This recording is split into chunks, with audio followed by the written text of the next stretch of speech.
Hi, I'm Frank Persico, and in today's video, I'm going to show you a really simple chord progression in the key of C that is going to give us this really cool descending bass line that moves down the major scale.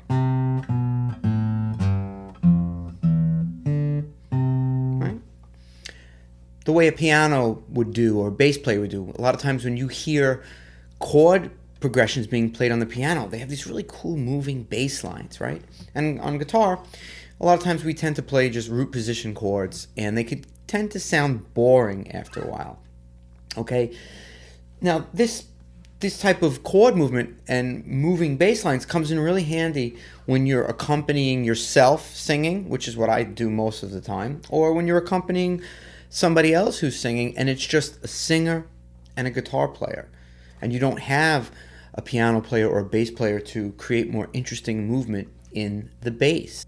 The way we do this is we use what are called inversions, and I'll explain a little bit more about what inversions are later, and I'll keep it simple because the purpose of this video is really to just get a cool little chord progression in your fingers and show you what you can do with it and get you introduced to the idea of chord inversions. Let me play this for you so you can hear what it sounds like.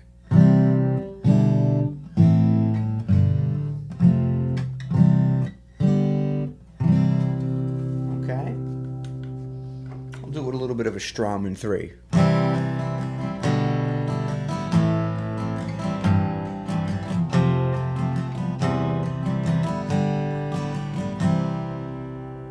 And you can clearly hear the descending bass line.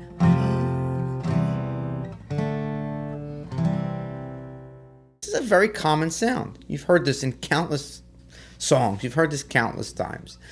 Okay, Piano Man is one that comes to mind. It's right?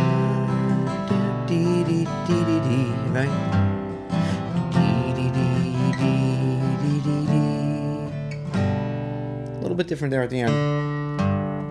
But in general, they're using inverted chords to create movement in the bass to make the progression more interesting. There's no denying that that descending major scale is one of the most familiar sounds we could hear in music. It's the major scale. It's a big deal.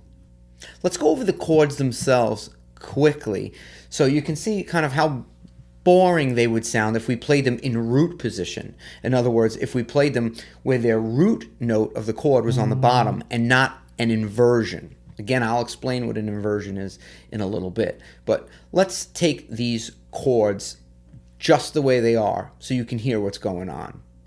So we've got a C chord, a 1, a 5, G, 6, A minor, back to 5, 4, 1, 5, 1. So if I just played these chords straight forward without inversions, this is what it would sound like.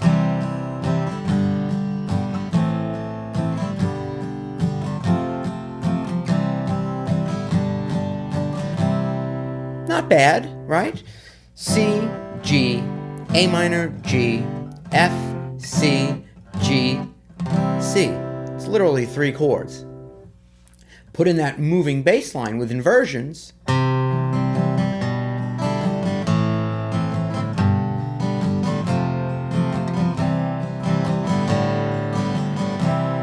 way more interesting.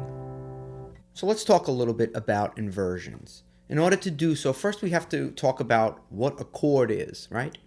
Because if an inversion is a chord stacked up in a different order, then we have to know what a chord is. For our purposes, let's just say that a chord is made up of 2 or more notes playing simultaneously. So this is a single note, this is a chord, okay?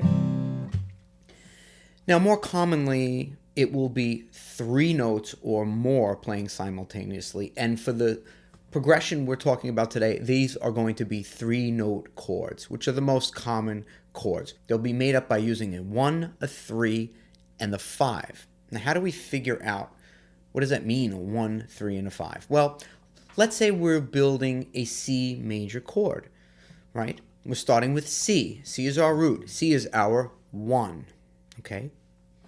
Counting up through the musical alphabet, C, D would be 2, E would be 3, F would be 4, G would be 5.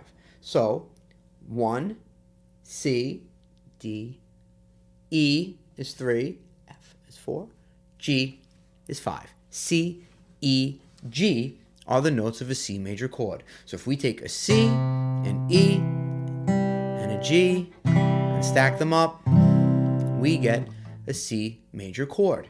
And if we are playing this chord with C as our first note, as our lowest note, we're said to be playing a chord that is in root position. It is in root position because the root of the chord is the lowest sounding note.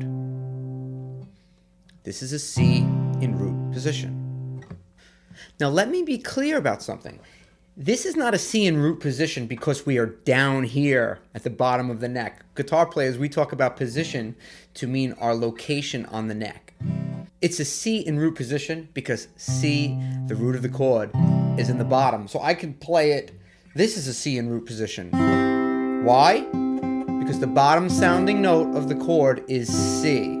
Different meaning of the word position, okay? Just to clarify. And I'm doing this in the key of C today so that we don't have to deal with sharps or flats, and I can keep it very simple. Because the purpose of this is really just to give you an introduction to a chord inversion so that you can see how we can use inversions to create moving bass lines. Let's take one more chord in the key of C. This happens to be the 4 chord, or F.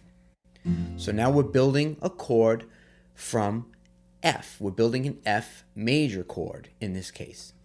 So the 1 of this chord will be F.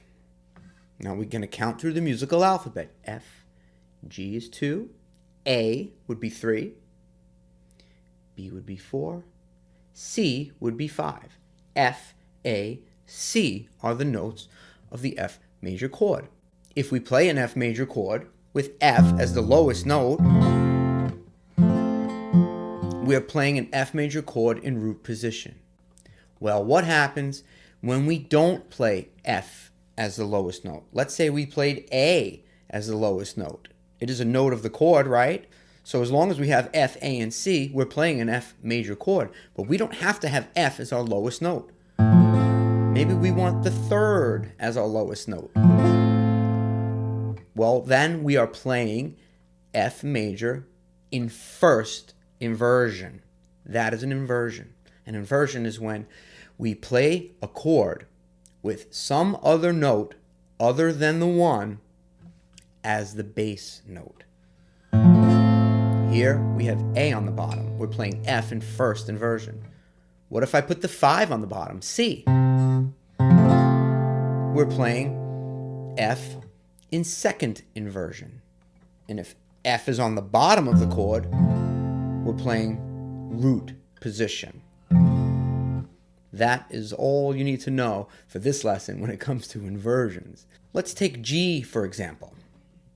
The notes of a G major chord are G, B, and D, using 1, 3, and 5, which we already learned. So G in root position, we'll have a G on the bottom. G in first inversion, we'll have the 3rd on the bottom, or B. So what happens if I were to play a C major chord in root position, followed by a G major chord in first inversion? I get this C note moving down to B. D, da. Whereas if I just played them both in root position, I'd get D, da. Instead, I get D, da. What if the next chord I played was an F chord? So now I have a C chord in root position, a G chord in first inversion. What if I played an F chord now in first inversion? Now I get this A note on the bottom. Ah.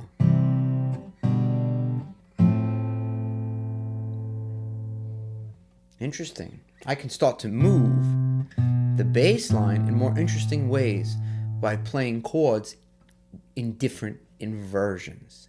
So now let's get to this particular chord progression and show you how you could use it in the real world. So the chords are C, G in first inversion, A minor, which is naturally going to give us an A on the bottom if we play it in root position, A minor, G in root position, F in root position, E in first inversion, I'm playing the E note on the bottom here, G in second inversion, I'm playing the D note here on the bottom, back to C.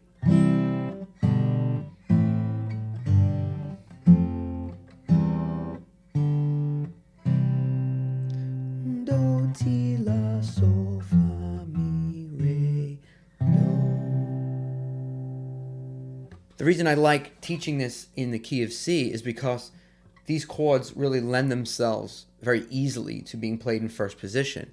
And if you're accompanying yourself or another singer, you can easily capo it and play the same shape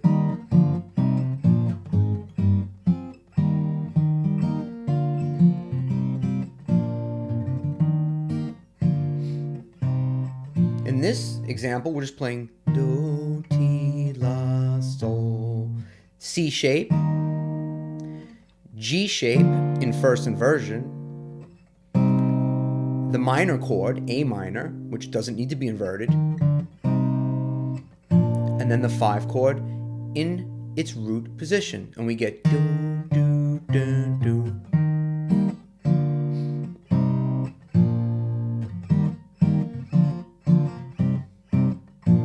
Now imagine if we just played that with root position chords. We'd get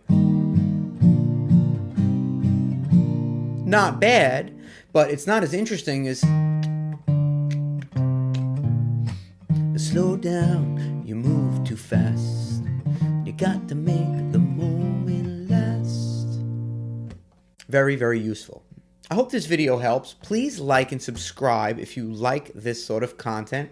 I'm going to do another video in the near future where we'll do it in, let's say, the key of G, and I'll show you some different shapes and some common inversions that will work well in that key, and that could also be moved all across the neck using the capo. Very, very usable stuff, very practical. We get to learn a little bit of theory along the way and still get some usable and fairly easy to play chord shapes. To me, that's what it's all about. Have a great day, and I'll see you in the next video. Take care.